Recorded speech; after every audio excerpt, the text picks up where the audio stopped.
In 1992, at an age that many will consider very young, you became a senator in Imo State. That was under NRC. In 1998, you defeated Chief Iwanyanwu in Imo State to become a senator. Now, you talked about courage at the beginning of this interview. Is that an epitome of courage? Because looking at yourself today and the younger ones, what's, again, I wouldn't keep going back asking where that courage comes from. But how did you do it? Well, I wouldn't call that just courage. It was quest, hunger for success. I was hungry to get to the apogee of my interest, my political effort. That was what that was the driving force.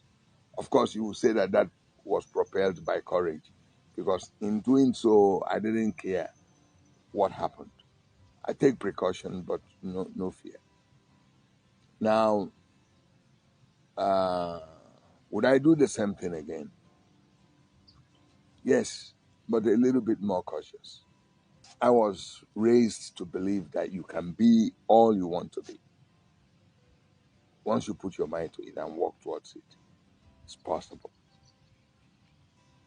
Once you're alive, everything is possible. So it was more for quest for success. And I believe that God had also endowed me with some gifts that I'm constantly looking for how to showcase the talent God has endowed me with, to deploy it to the benefit of mankind. That hunger is always there. So if we stay on that, in the period I was researching for this interview, I come across a group called Fix Imo. Now, in reading the content and following that up, it would appear to me that you have that hunger to fix Imo. Then I would say, come the next electionary cycle that has to do with Imo State, I would want to ask you, are you running for the governorship of Imo come 2023 that we're in now? Yes, I am. And that hunger, as you alluded to before, is to fix Imo. Then I would say, what is broken in Imo? The hunger has widened. I mean, driving into Imo State, driving to my house, you wouldn't need anybody to tell you there's a need to fix Imo. Imo State used to be the most peaceful state in the country. People used to fly into Imo State every weekend, in fact, from Thursday, to just have a peaceful weekend. But today, 40% of our people can't go back to their ancestral homes. 40% of our people can't move around in their home freely. Today, if you tell 10 people, oh, I'm going to Imo State, 8 will sound you a strong warning. And that calls for concern. That calls for serious concern. And when we say fix Imo, I had spoken to a group of people yesterday and the day before yesterday. My primary concern is not just to fix the infrastructure, because that's lazy. That's lazy work. That's the least that you can do as governor. Because we only have 987 kilometers of state-owned road network. And if you use competitive bill of quantities, with drains for less than 104 billion, you would have paved every square meter of road to look like inside these premises. We have 1,429 kilometers of local government link roads. And you don't have to pave them.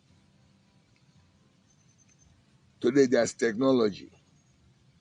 You scarify, you surface drains, and mix with roadzyme, which is a soil binder that makes it impossible for water to permeate into the earth. And that gives you 15 years of hardness, guaranteed. For less than 20 billion naira, you would have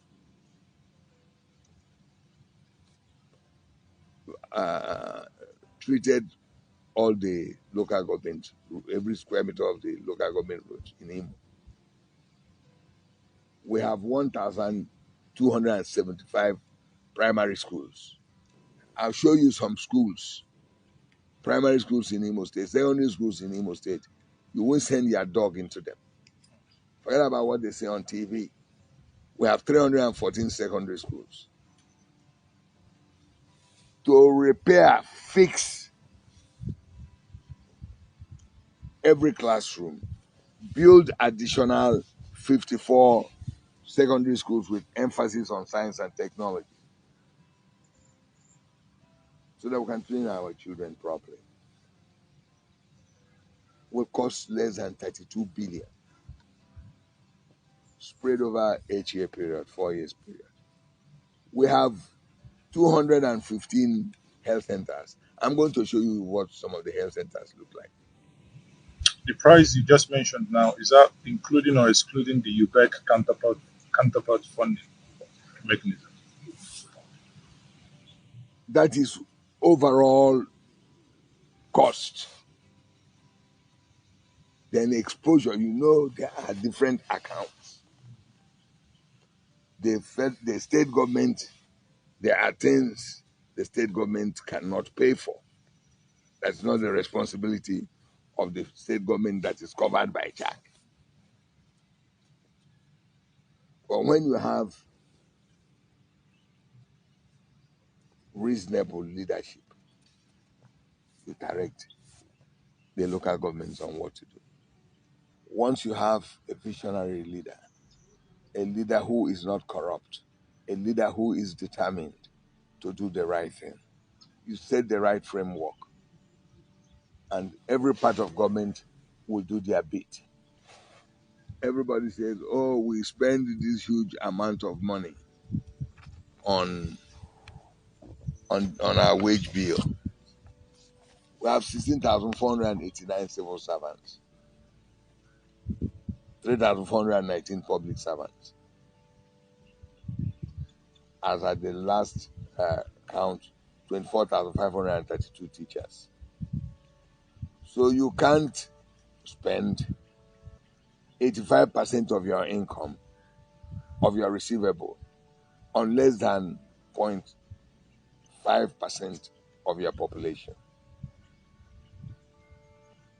We have major issues with pensions. Gratuity has not been touched in this state in the last 20 years. So morale is very, very low. Low energy in the workforce. It takes leadership to fix all that. But that is not what I consider of major interest to come and fix. We need to build a new economy, development of human capital. We have the largest pool of human resources. I have over 1 million young men and women roaming the streets, either underemployed or unemployed. And people have different skill sets that we can tap into. We need to retrain our young men and women where they will become employable, where they can be independent enough to earn a living. We can open up the economy.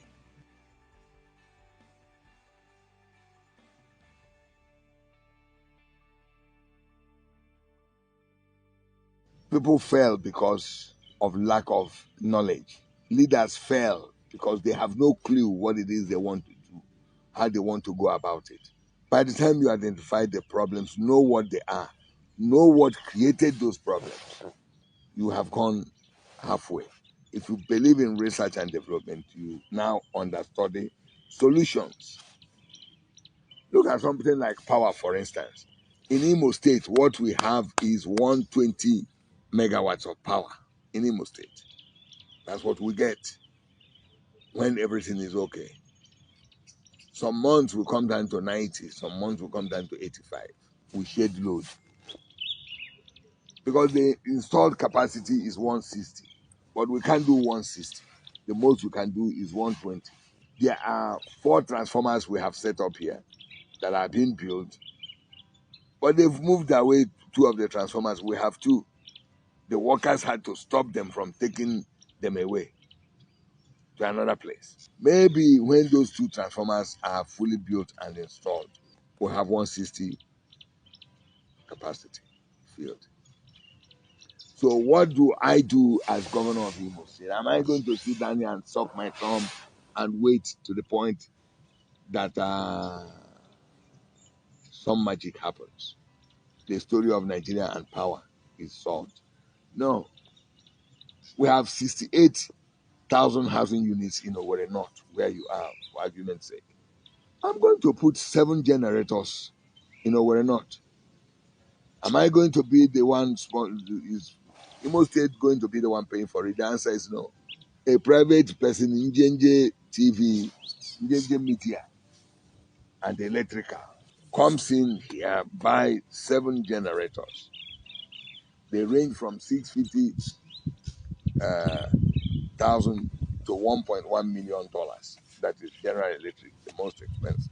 What we can do is give you all the enabling environment and provide warranty for you to work with. You put in 5 generators here, 2 backups. Right now, we are getting power sold to Imo citizens at 35 naira per kilowatt unit an hour. That is the cheapest single unit residential. They range from 35 naira to 96 naira per kilowatt unit an hour, depending on where you live and what kind of commercial structure that you live in. Now, Njenje Media and Electrical put these 5 generators here. My deal with you is that you are not going to sell to my people at 35 naira. You must sell to us at 20 naira. Even if you have to truck gas from Eleme to here, it will cost you less than 10 naira per kilowatt unit an hour. And remember, as long as you have 1 megawatt and under, you are operating under the NERC regulatory conditions. So you can actually generate and distribute. So, and I'm saying to you, if it costs you 10 naira and you have given my people 15 naira discount, you are making 10 naira profit. So 10 naira times 24 naira times 68,000. That's a shipload of money. The state government gets paid, receives some IGR from it. You have 1,000 jobs you have created, disposable income in excess of 480 million naira. And we have uninterrupted power supply in Owerri North. It goes to Owerri Municipal, Olo, Idat or not, Idat or Sato, Kigwe, Mbano, everywhere. If you have regular power supply, the average Igbo man, the average Igbo person can germinate on stone. All we need is good roads and power. People who show that we are very productive people. We are the most industrious people on the planet Earth. This is just one action of government. That is the how you were asking me. What does it take to look at young men who have just finished school certificate, to train them in agriculture? I sent something to you. Cooperative schemes, cooperative agricultural scheme, cooperative export scheme. The big deal is no longer oil. The big deal is gas and exports. of agricultural products and minerals. We put our young people in cooperative schemes where they collectively do those things they cannot do as individuals because they don't have exposure to capital. In other words, if you produce 1 ton of cassava starch, you produce 10 tons of cassava starch, you produce 5 tons. You cannot export in these quantities. 20 of us come together and go to Fidelity Bank and say, listen, Madam Fidelity Bank, we have a cooperative. We can export cassava. Where's your export desk? They show you the export desk. Because we have put this thing together, Fidelity Bank will guide us to put our 25 tons of cassava starch and show us how to export it to Italy. We do the first one, proceeds come back, we share it according to what we contributed. We do it for 1 year. Each and every one of us who didn't have access to capital, who didn't have access to banking, who are like dead, non-existent people, now have a record with the bank. You can now go back to the bank and say, Mr. Fidelity Bank, you know I've been working with this cooperative for the past 1 year and a half. I started with 1 ton of 500 kg by shipment. Now I am doing 6 tons or I'm doing 10 tons. However, I want to do on my own. Can you avail me of money for 10 tons? I have money for 6 tons. So you have your independence, economic independence. You ship on your own, establish your own record. Because what the bank looks at is, who is this guy? Do we know him? Has he done this thing before? Is he an upstart? How do we help him? Okay, we have helped him for 2 years. He now has record. He knows what the starch consumers need in Italy. He knows what the market in Spain are looking for. That is how you develop a people. There is so much opportunity in fintech. A sensible government will begin to look at how to train our children. Those who say they don't want to continue, you provide skills for them at that rudimentary level. Those who are graduates already, you develop them into programmers. Government takes the initiative. A good percentage of them are going to end up working abroad or working for major Fortune 500 companies sitting here in Imo. But it takes a governor who is educated, who is proactive, who understands what needs to be done. You can't give what you don't have.